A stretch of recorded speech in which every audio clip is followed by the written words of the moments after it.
Acústica Agronegocios, la primera cadena de agronegocios en México, con Daniel Meiners. ¡Ya comenzamos!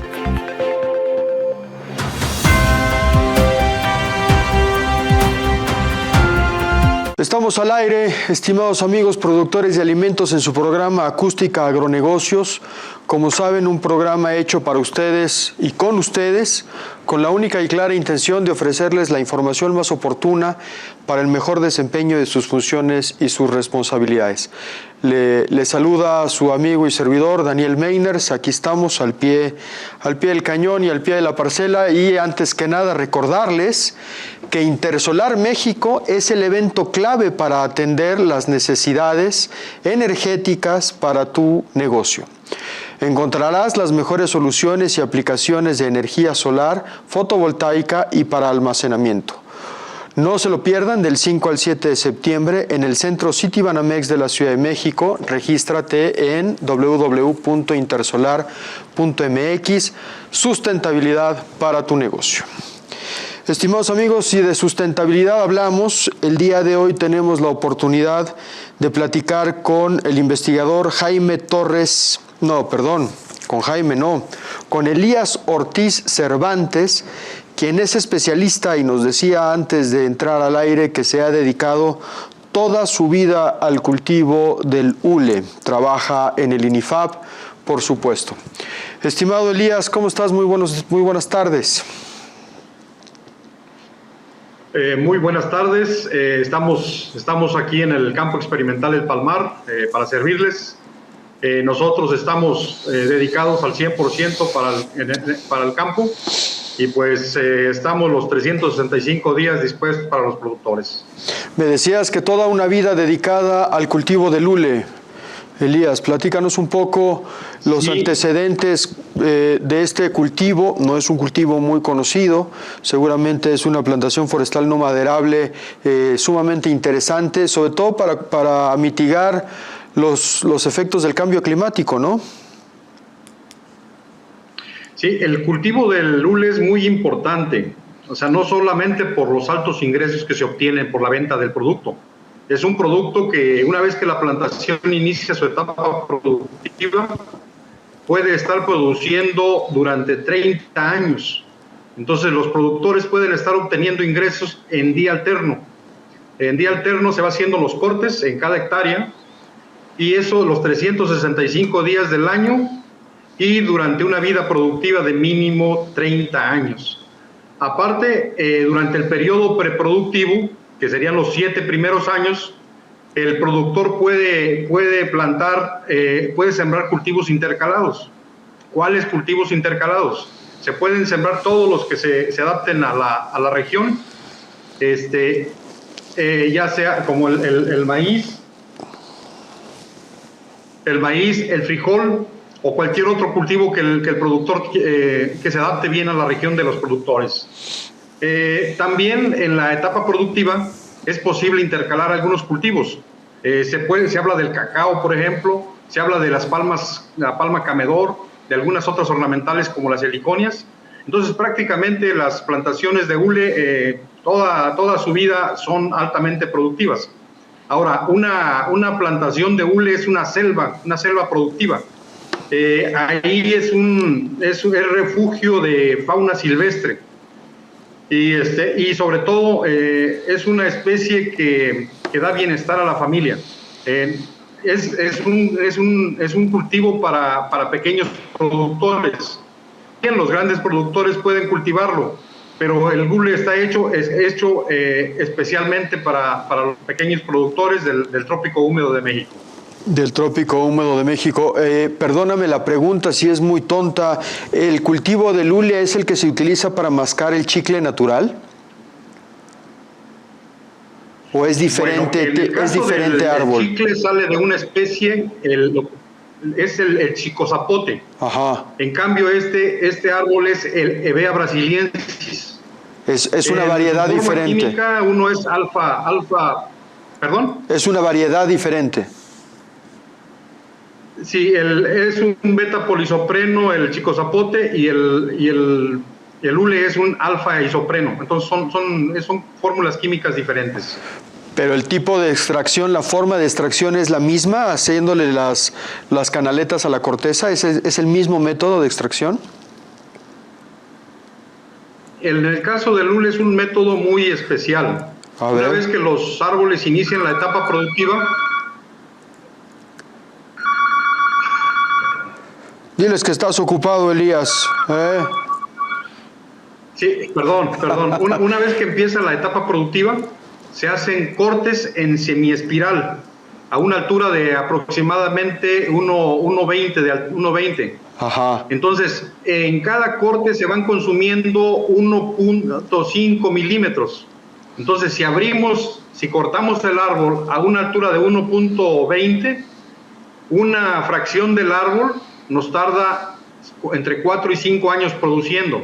Okay. Terminada la corteza de un lado, se pasa a la otra semiespiral, del lado contrario. Uh-huh.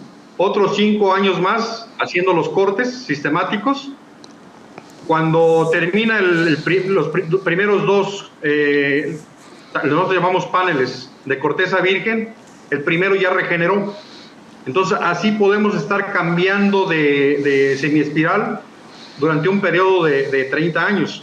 Entonces es muy diferente al chicozapote, por ejemplo, que sus tipos de laticíferos no permiten cortes sistemáticos como en el caso del hule. Ya, en esta clase el hule nos puede dar una vida productiva de 30 años el árbol. Así es, una vida productiva, y si manejamos los clones que el INIFAP ha seleccionado durante más de 80 años, podemos tener rendimientos superiores. Una plantación que se origina de semilla, en máximo puede tener un rendimiento de 500 a 600 kilogramos de hule. ¿Por año? Mientras que una plantación de los clones altamente productivos del INIFAP podríamos obtener hasta 2,5 toneladas de hule seco por hectárea por año. 150% más en rendimiento a partir de las variedades seleccionadas por el INIFAP. Vale la pena, ¿no?, hacer plantaciones forestales no comerciales con estas variedades, Elías. Sí, definitivamente. Prácticamente el 99% de las plantaciones del sureste de México están establecidas con los clones que el INIFAP ha estado recomendando. El INIFAP recomienda clones que se han introducido de diferentes partes del mundo. Tenemos clones de Brasil, que es el YAN 710, el YAN 873. Tenemos algunos clones de Malasia, el RIM 600, clones de Guatemala, el GU 204, y otros clones de Malasia que son de la serie PB, el PB 551 y el PB 563, que son clones altamente productivos para las diferentes regiones de México. ¿Cuánto tiempo llevamos ya introduciendo estos clones, Elías, aquí en México? Bueno, esa es una excelente pregunta. El campo experimental del Palmar se fundó en 1942, obedeciendo al déficit de materia prima de los estadounidenses para la guerra. En aquel entonces, si recordamos, estaba la Segunda Guerra Mundial durante los años 40. Entonces, los Estados Unidos vieron que iban a tener problemas en el suministro de materia prima y empezaron a buscar áreas donde cultivar hule en América. Y uno de ellos fue el campo experimental El Palmar. Y a partir de ahí se empezaron a introducir clones de diferentes partes del mundo. Tenemos clones de muchos países, tenemos de la India, tenemos de Malasia, de Indonesia, de Sri Lanka, de Costa de Marfil. Entonces prácticamente tenemos un banco de germoplasma con más de 200 clones que se dice que son los mejores en sus lugares de origen. Sin embargo, cuando se traen a las condiciones de nuestro país, es necesario hacer una evaluación y nuevamente una selección, porque el comportamiento de un clon varía entre un ambiente y otro. Claro. Tenemos ya seguramente, a través de los trabajos que has hecho en el INIFAP, de estos 200 clones, ¿cuáles son los más productivos y los que mejor se acoplan a las condiciones de nuestro sureste mexicano, no? Son los que ya le mencionaba, el YAN 710 y YAN 873, RIN 600, PU 204, PB 551 y PB 563. Aparte tenemos otros grupos de clones que estamos seleccionando, series de clones como el RIC 100, el RIM 901, IRCA 41, entre otros que han resultado promisorios. Pero sí seguimos haciendo evaluación de material y este es un proceso continuo. Eliseo, ¿me podrías dar más o menos el dato, lo aproximado o preciso, si es posible, de cuántas hectáreas, Elías, perdón, de cuántas hectáreas tenemos bajo este método agroforestal de Lule? Bueno, es muy interesante la pregunta. A pesar de que iniciamos el establecimiento de plantaciones desde los años 40, la superficie ha crecido poco. Tenemos una superficie aproximada de 35,000 hectáreas, con un rendimiento promedio de 1.2 toneladas por hectárea por año. Eso en las condiciones de los productores. Entonces, se considera que la superficie es baja. Tenemos principalmente en los estados de Veracruz. El estado de Veracruz aporta alrededor del 50% de la materia prima nacional, principalmente los municipios de Tezonapa, Uxpanapa, Jesús Carranza, Hidalgotitlán, Minatitlán, que son regiones que se consideran altamente marginadas. El segundo lugar es el estado de Chiapas, que tiene poco más del 20% de la superficie. Ahí se cultiva en los municipios de Palenque, Marqués de Comillas, Benemérito de las Américas, entre otros. En el estado de Oaxaca tenemos hule, más o menos es alrededor del 15% de la superficie. Tenemos hule en los municipios de Tuxtepec, Jacatepec, Chiltepec, Valle Nacional, y me faltaría... Veracruz, Chiapas, Oaxaca y Tabasco.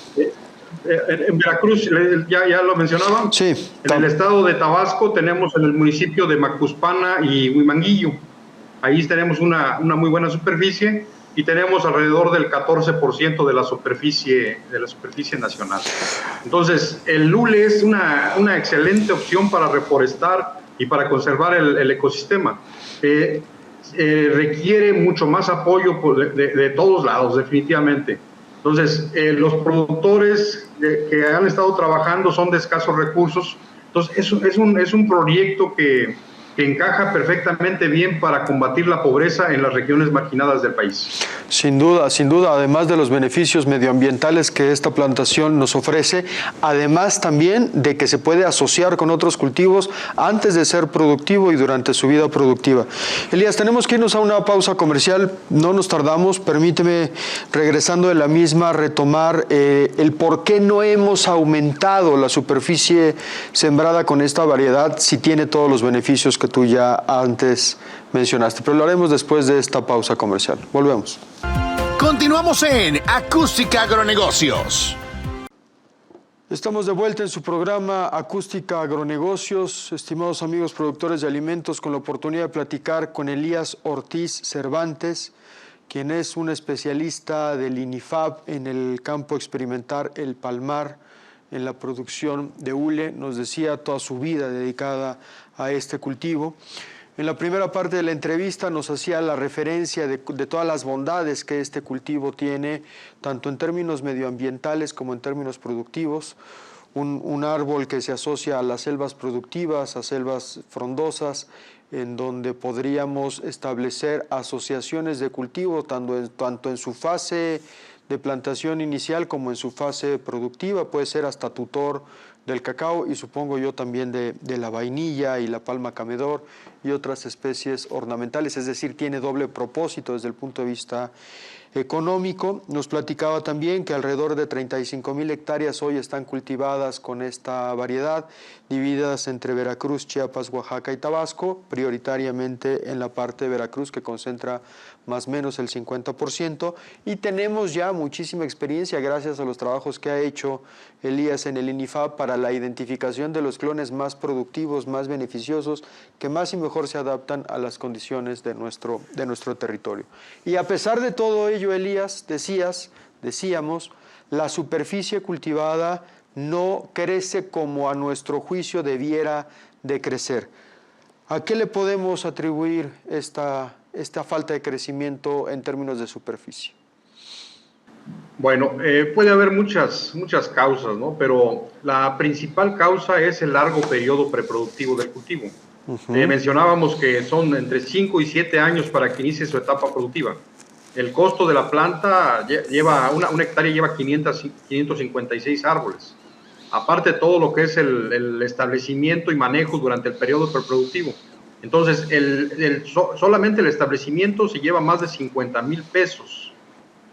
Más el mantenimiento durante el periodo preproductivo son como 120,000 pesos aproximadamente. Entonces, el productor definitivamente no tiene los medios, si no es a través de un crédito o de apoyos gubernamentales, es muy difícil. Y sobre todo, este cultivo tiene que ser para los pequeños productores. Ellos tienen la mano de obra. Entonces, al tener la mano de obra, no tienen problemas en un futuro. Ellos pueden ser parte de las actividades cotidianas. En cambio, si trabajamos en grandes empresas, estas grandes empresas funcionan perfectamente bien, pero tienen el inconveniente que los costos de la mano de obra son muy elevados. Entonces, finalmente, los grandes plantadores siempre van a tratar de pagarle sueldos muy bajos a los trabajadores. Entonces, por eso, más que nada, la recomendación sería el establecimiento con pequeños productores. Y afortunadamente en México, más del 50% de los productores de las regiones tropicales son pequeños. Entonces, yo creo que encaja perfectamente bien. Sin embargo, sí se requiere apoyo de parte de las instituciones crediticias o bien de los apoyos gubernamentales. Sí. México importa el 85% de la materia prima que consume. Estamos consumiendo alrededor de 120,000 toneladas. Estamos importando 90,000 toneladas anuales, con la consecuente fuga de divisas.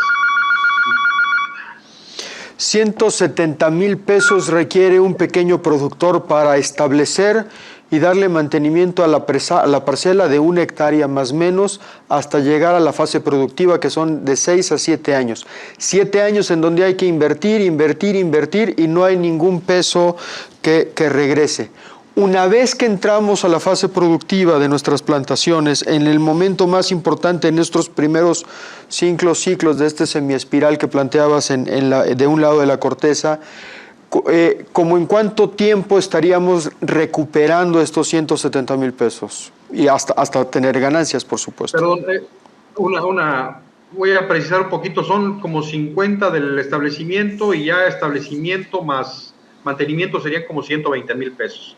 Pero de cualquier forma, el tiempo para la recuperación es mínimo de 7 a 8 años. Entonces sí se requiere un buen tiempo para recuperar la inversión y empezar a obtener ganancias. Entonces ahí debe de buscarse el mecanismo de créditos no muy duros para los productores, de tal forma que el recurso se vaya amortizando en un periodo amplio de tiempo.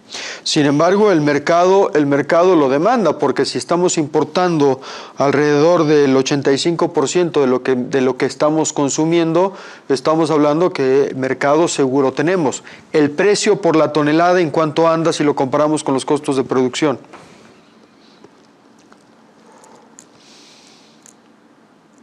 Bueno, de hecho, en México existe la infraestructura suficiente para el beneficio de la materia prima. Entonces, hay beneficios aquí en Tezonapa, en las Chuapas, en Tabasco. Entonces, no se tiene ningún problema para el beneficiado. Sin embargo, en la actualidad tenemos problemas con los precios. El precio que le están pagando al productor por kilogramo de hule fresco es de alrededor entre 10 y 12 pesos. Cuando en otros tiempos ha estado hasta 20, 25 pesos. Entonces está bajo el precio. La tonelada de hule seco internacional anda alrededor de 1,500, 1,500 dólares la tonelada. Entonces es muy importante que el mismo productor le dé valor agregado a su materia prima. ya no hacer los grandes beneficios en donde se benefician toneladas de hule, sino que los productores pueden tener molinos con un pequeño motorcito o manuales, y con eso ellos ya no van a vender su materia prima como sale del árbol, sino que ya venderían como láminas, y la mayor parte de los beneficios serían para ellos y su familia. Entonces yo creo que aquí deben de irse ajustando los diferentes componentes pues, del cultivo, para que finalmente el cultivo sea rentable para el productor. Como sabemos, las llantas estas nunca bajan de precio, baja la materia prima, pero las llantas siempre van para arriba. Entonces sí debe buscarse un mecanismo para que los productores obtengan las mayores ganancias posibles. Y la clave está en que el productor logre brincar de comercializar en fresco a comercializar en lámina, ¿es así?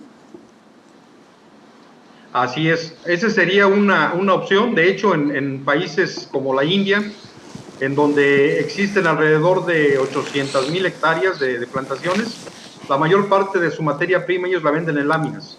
El productor hace láminas que las secan al ambiente o bien ahumadas, y esas láminas las entregan directamente con las empresas que producen las llantas, que producen los tacones y diferentes artículos de hule. Entonces, yo creo que la solución es que el mismo productor vaya dándole un valor agregado a su materia prima. Y esa lámina, en el supuesto de que nuestros productores llegaran a alcanzar ese estadio de la producción, ¿se comercializa aquí mismo en México? Es decir, ¿en México están instaladas esas empresas que convierten la lámina en producto final? ¿O tenemos que ir a la exportación de esta lámina? Bueno, de hecho están las grandes llanteras, ¿no? Las 3 o 4 llanteras principales, y pues no voy a mencionar nombres, no, pero ellos están demandando el hule granulado. Sin embargo, eso es prácticamente aquí en nuestro país. En la India, por ejemplo, las llanteras, las globeras, las diferentes empresas le requieren al productor láminas. La mayor parte de los productores producen láminas. Entonces yo creo que nada más sería cuestión de modificar un poco los mecanismos para el procesamiento de la materia prima. Pero finalmente eso beneficiaría en mucho a los productores. ¿Lo granulado es un paso posterior al laminado? Perdón la ignorancia. No, mire, el árbol se le hacen los cortes sistemáticos, se obtiene un látex. Ajá. Látex. El al fresco. Látex se le adiciona un ácido. Sería el ácido fórmico, el ácido acético, para hacer unas pelotas. Esas pelotas son las que procesan mediante lavados, molidos y finalmente horneados y prensados, y venden bloques de 35 kilos aproximadamente. Entonces, eso es lo que le llamamos hule granulado. Existe la opción de producir látex centrifugado también. El látex centrifugado no es más que poner amoníaco al látex, de tal forma que no se coagule en forma inmediata, hacer el proceso de centrifugación, y a través de centrifugación se le elimina agua, se tiene un hule al 60-70%, y ese hule es el que se utiliza para elaborar guantes, catéteres, globos, preservativos, entre otras cosas. La otra opción es producir láminas. ¿Cómo se producen las láminas? Bueno, se colecta el látex, ese látex se colecta fresco y se coloca en pequeñas charolas, más o menos de unos 5 o 7 centímetros de espesor, y esas láminas de hule pasan por unos rodillos, dando la forma de una lámina, como una toalla, y ya esas láminas se ponen a secar, ya sea por medio artificial o a la intemperie, y eso sería lo que se vendería como láminas. Entonces, una alternativa podría ser las láminas. De hecho, ha habido intentos muy, muy valiosos de algunas organizaciones de productores de habilitar a los pequeños productores con molinos para que ellos le den un valor agregado. Hay productores en Valle Vicente, en las Chuapas, que están produciendo sus láminas. Y bueno, ellos no se quejan de los ingresos. Entonces, les ha ido muy bien. Muy bien, sumamente interesante tanto la parte productiva como la parte de transformación. por el llegado a lámina o granulado.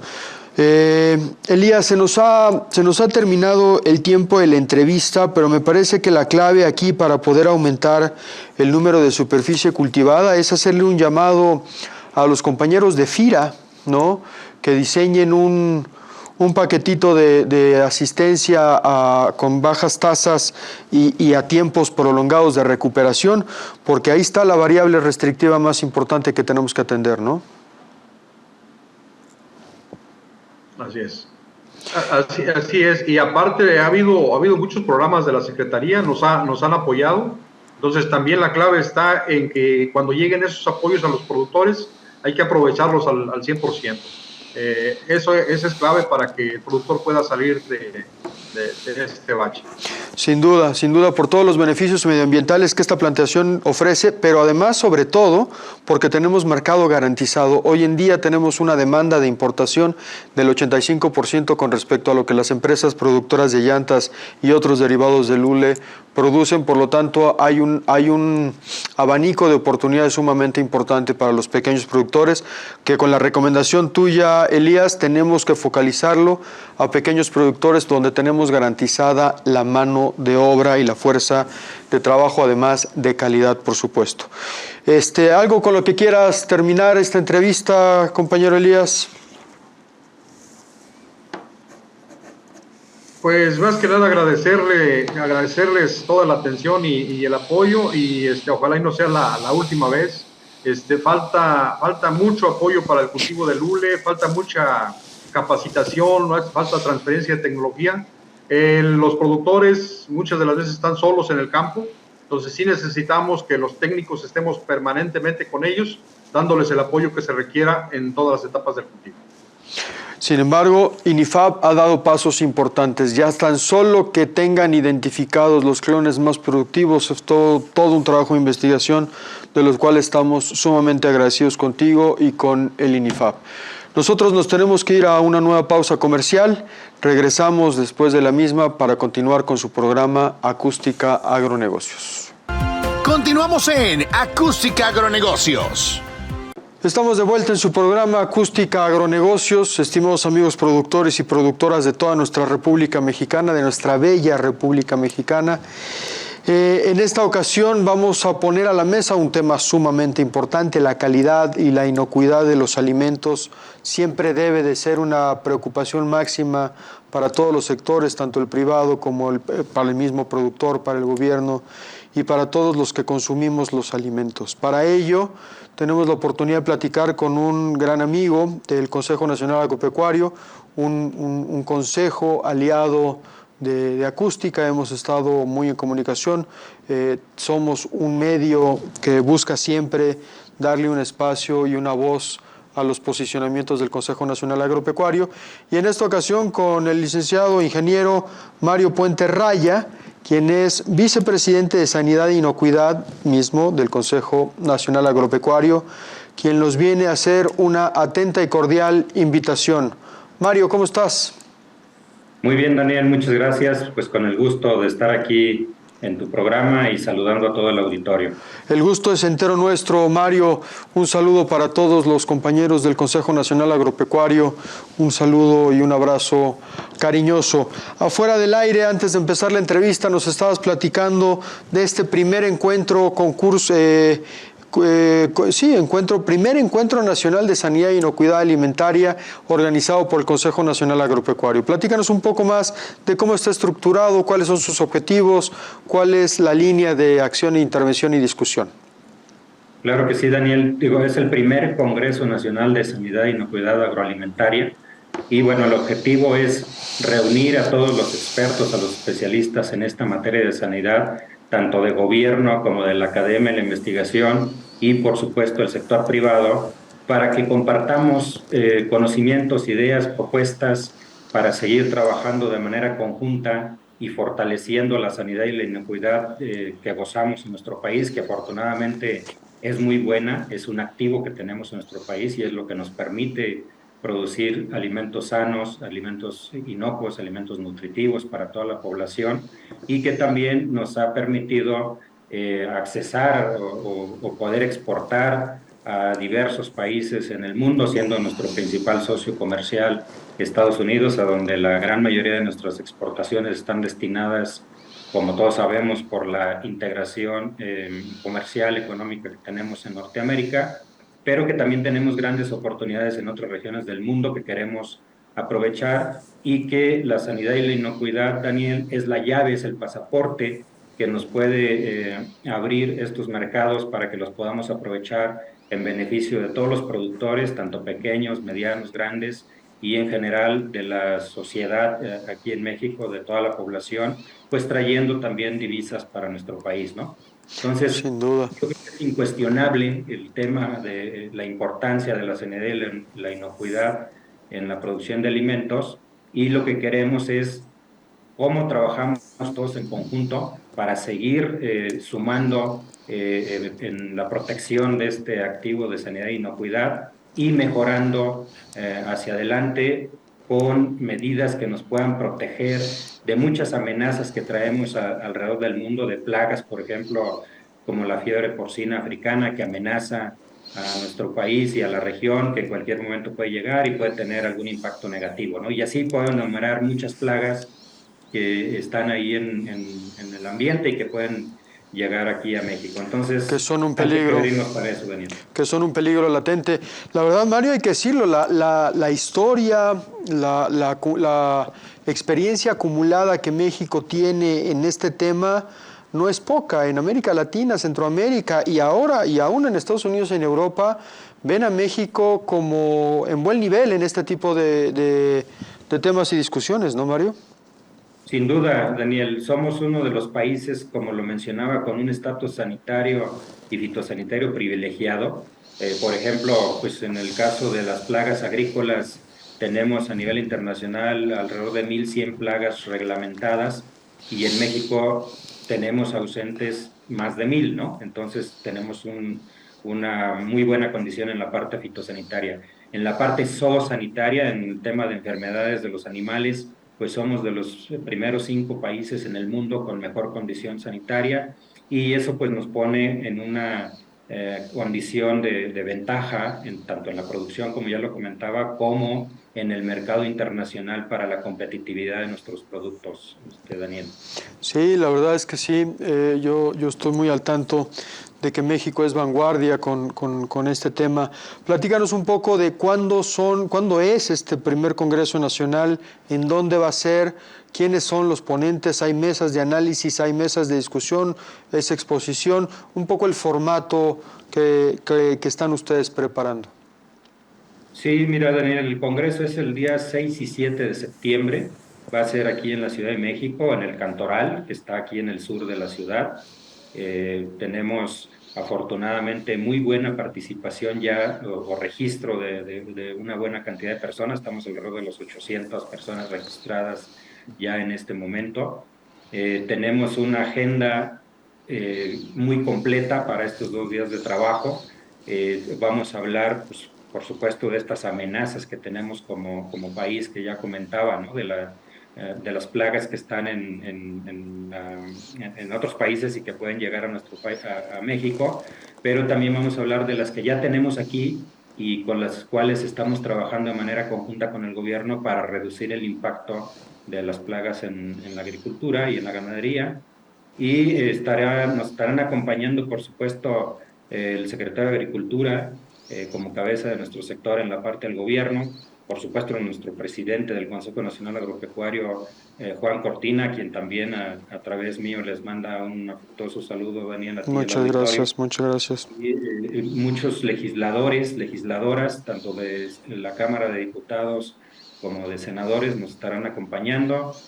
También organismos internacionales como la FAO va a estar presente, el ICA, el Instituto Interamericano de Cooperación para la Agricultura, el OIRSA. En Norteamérica pues tenemos la visión de la ministra de Agricultura de la Embajada de Estados Unidos en México, que nos mostrará una visión integral de la región norteamericana, y algunos otros expertos de la parte académica y de investigación, Daniel, expertos del UNAM, del INIFAP, del Colegio de Posgraduados, y de otras instituciones de investigación que pues tienen mucho que compartir también con nosotros en esta materia, ¿no? Es un programa muy rico, va a ser muy intensa esta jornada, pero pues seguramente va a ser muy provechosa porque cuando unes todas estas experiencias y conocimientos, pues puedes llegar a conclusiones que nos permitan formar una agenda hacia adelante, ¿no?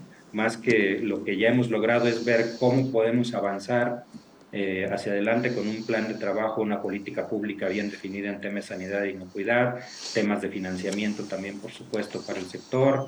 Entonces va a estar entretenido y bastante atractivo el Congreso, Daniel. No, pues suena a que va a ser un gran evento, tal y como nos tiene acostumbrados el Congreso Nacional Agropecuario, con sus eventos y con su gran poder de convocatoria para el público asistente que va a aprender a interactuar, como a los que van como ponentes a poner temas de vanguardia a la discusión.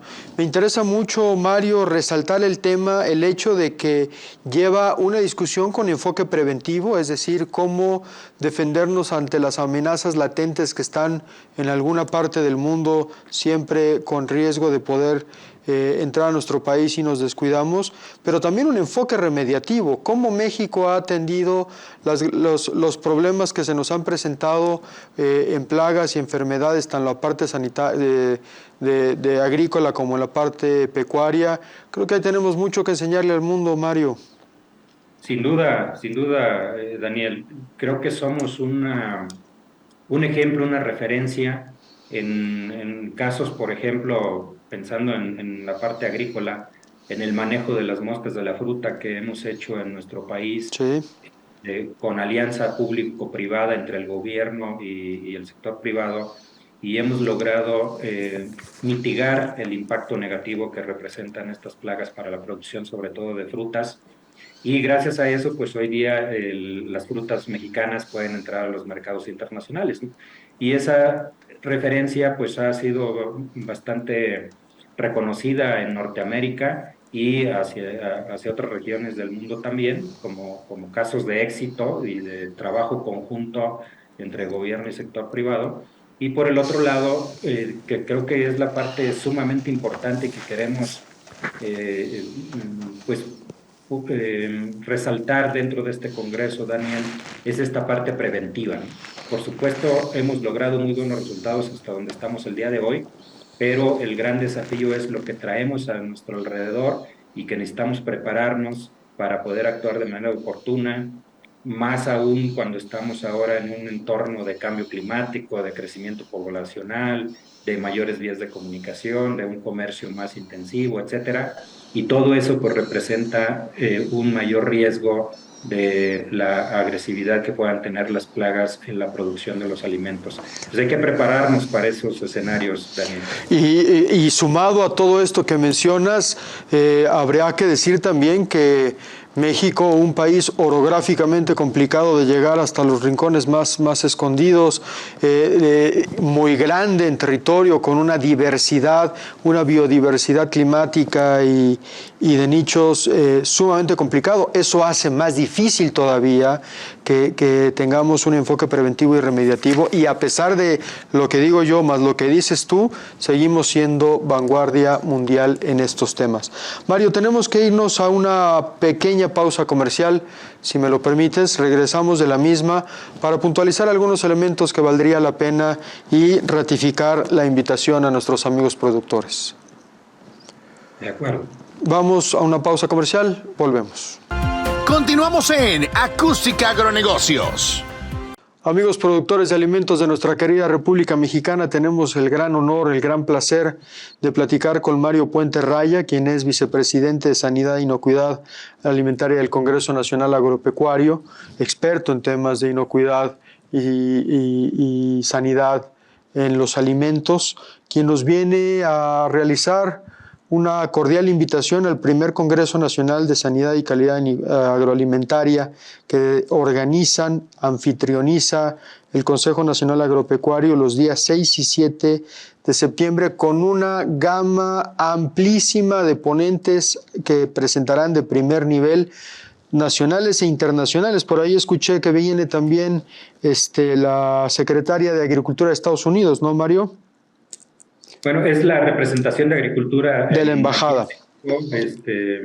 Daniel, pero bueno, tiene la visión, por supuesto, y el mensaje seguramente que comparte Estados Unidos, ¿no? En esta materia. Claro. Y bueno, también tenemos ahí, como comentábamos, estos organismos internacionales. La FAO. Una referencia, ¿no? Como la FAO, el UIRSA y el ICA. Claro, claro. Sí, sí, muy, muy vasto la lista de invitados y de ponentes.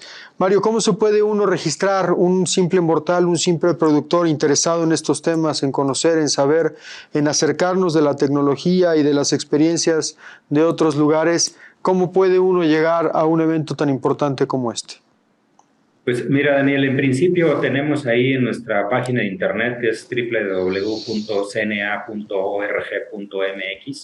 Ahí está toda la información de nuestro primer Congreso Nacional de Sanidad e Inocuidad Agroalimentaria, y viene ahí pues el programa completo, viene un formato para registrarse en línea, viene pues las especificaciones de la sede, los horarios, etcétera. Ahí está toda la información que se requiere para poder participar, y por supuesto la invitación es abierta para toda la población.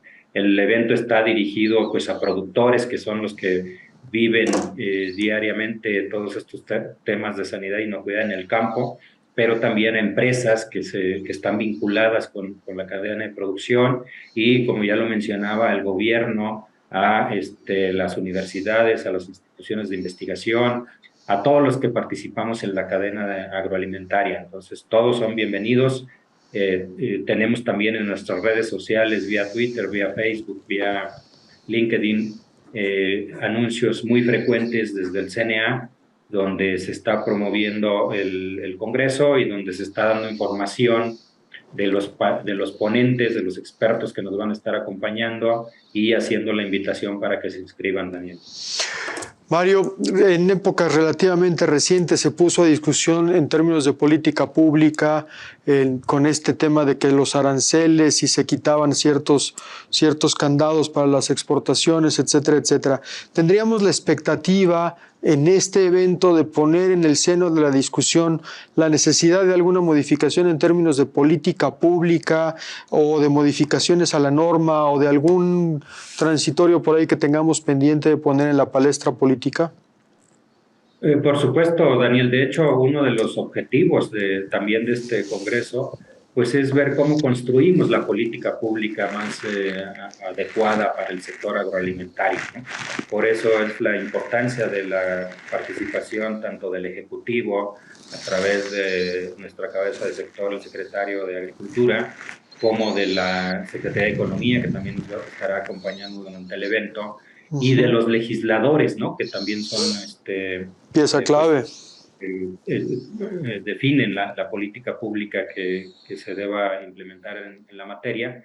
Y más allá del tema de aranceles, que bueno, estos temas de sanidad e inocuidad son aspectos completamente técnicos, Daniel.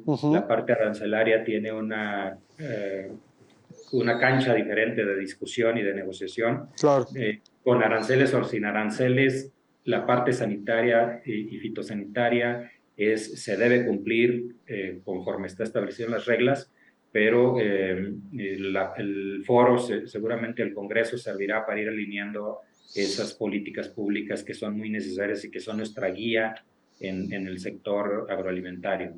Bien dices que con aranceles, sin aranceles, con tratado o sin tratado, con política pública o no, la sanidad y la calidad de los alimentos no debe de estar en discusión ni en tela de juicio en cualquier circunstancia, hacia cualquier país y provenientes de cualquier país. Es correcto, no es negociable. El tema sanitario no es negociable, Daniel, y bueno, está siempre basado, o debe estar siempre basado en ciencia, en información científica, en datos que respalden las medidas o los requisitos sanitarios o fitosanitarios que se establezcan para el comercio, más allá de intereses comerciales, por supuesto. No negociable, sin duda. Me sumo por completo a este comentario. Recuérdame, 6-7 de septiembre, la sede. La sede es en el Cantoral, que está aquí en el sur de la ciudad, en Coyoacán, muy cerca de la torre esta mítica, y En el sur de la ciudad. es un escenario de lujo para este evento. Sin duda, me hablabas hace rato que tienen ya registrados 800, ¿recuerdo bien?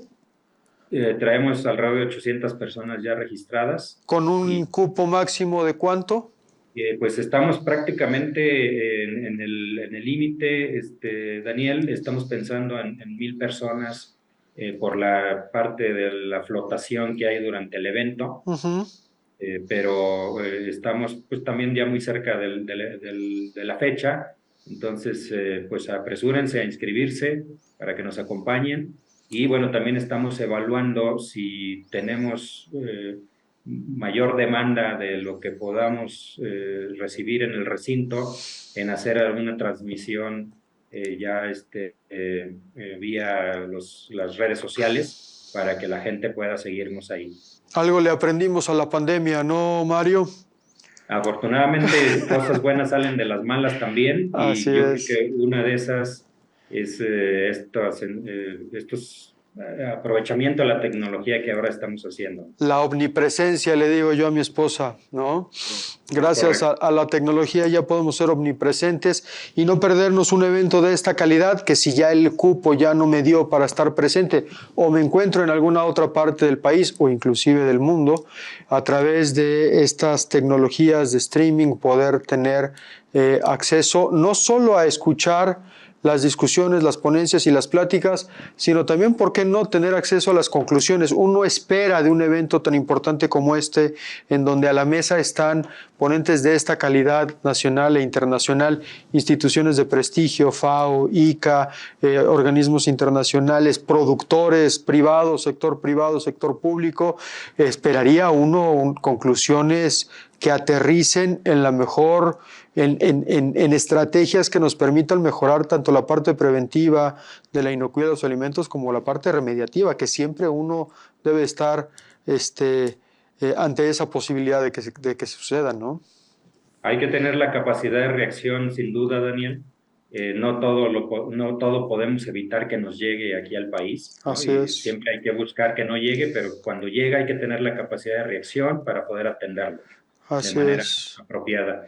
Y ahora que comentábamos de la audiencia para el primer Congreso de Sanidad e Inocuidad, pues dependiendo también del interés y de los números que tengamos ahí de participación, pues en la segunda edición estamos pensando en hacerlo en un escenario donde podamos recibir a mayor número de participantes de manera física, de tal manera que este congreso queremos que se posicione para tener una edición anual donde nos reunamos, compartamos, sigamos discutiendo, porque pues esto es algo que evoluciona muy rápidamente, ¿no? Sobre todo por los temas de cambio climático y la agricultura siendo una actividad que tiene un gran impacto por los efectos del cambio climático. Pues las plagas también van evolucionando y tenemos que estar reaccionando de manera muy oportuna y continua. Entonces, estar trabajando en conjunto va a ser muy necesario. Sin duda, todo, hasta las plagas evolucionan y se vuelven más resistentes cada vez, y tenemos que estar inventando estrategias cada vez más atinadas para estar remediando. Mario Puente Raya, su vicepresidente de Sanidad e Inocuidad Alimentaria del Consejo Nacional Agropecuario, muchísimas gracias. Les deseamos todo el éxito del mundo en este primer encuentro, que sea el primero de muchos, como bien dices. Esto tiene que ser una discusión cíclica, siempre con los nuevos elementos a la mesa. Seguramente será un éxito este evento. Nos vemos por allá, sin duda. Haremos una transmisión y esperamos poder contar con ustedes aquí mismo para escuchar los resultados. ¿Con qué te quieres despedir, Mario? Pues con un agradecimiento para ustedes, Daniel. Los medios de comunicación siempre son un aliado para que podamos llegar a toda la audiencia, a toda la población, a todos los productores que nos interesa que estén en los eventos. y bueno, Acústica y tú, Daniel, en particular, como Muchas gracias. bien mencionaba, somos aliados ahí en el Consejo Nacional Agropecuario. Sin duda. Esperamos para que nos acompañen en el primer congreso y ser parte de la historia del primer congreso, ¿no? Ya cuando algún día hablemos del décimo, esperemos muchos más, pues recordaremos que partimos con este de inicio y que estuvimos ahí todos trabajando juntos y tratando de sumar tanto en la parte, como lo mencionaba, de las soluciones para los temas de sanidad e inocuidad, pero también con la comunicación, que es importantísima para que las cosas trasciendan, ¿no? Y ahí pues ustedes tienen un papel muy relevante, Daniel. Haremos lo que nos toca y pondremos los micrófonos, o trataremos de poner los micrófonos y las cámaras para que ustedes, los expertos, transmitan a nuestros amigos productores las noticias y todos los temas que son pertinentes, y particularmente este de sanidad e inocuidad, que es uno que nos interesa muchísimo. Saludos al presidente del Consejo Nacional Agropecuario, por supuesto saludo a Luis, estaremos muy pendientes y les deseamos todo el éxito del mundo en este primer Congreso Nacional de Calidad y Sanidad Agroalimentaria, 6 y 7 de septiembre en el Cantoral, en el sur de la Ciudad de México. Todavía hay 200 más menos espacios disponibles presenciales y estaremos en espera de que se abra esto vía redes sociales, streaming y a distancia. Mario, un saludo, que estés muy bien. Muchas gracias, Daniel. Un gusto. Hasta luego. Estimados amigos, dicho todo lo anterior, este programa ha llegado a su fin, no sin antes agradecerles su presencia y recordarles que nos sintonizan, que nos pueden sintonizar en el 1150 de amplitud modulada y a lo largo y ancho de nuestra querida República Mexicana en más de 25 estaciones, tanto en frecuencia modulada como en amplitud modulada, en FM y en AM, en las redes sociales, en Facebook, Facebook Live, Twitter, TikTok, Instagram.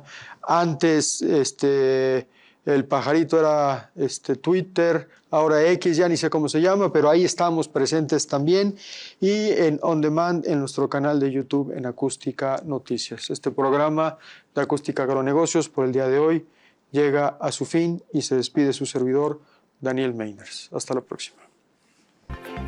Eso fue Acústica Agronegocios, la primera cadena de agronegocios en México.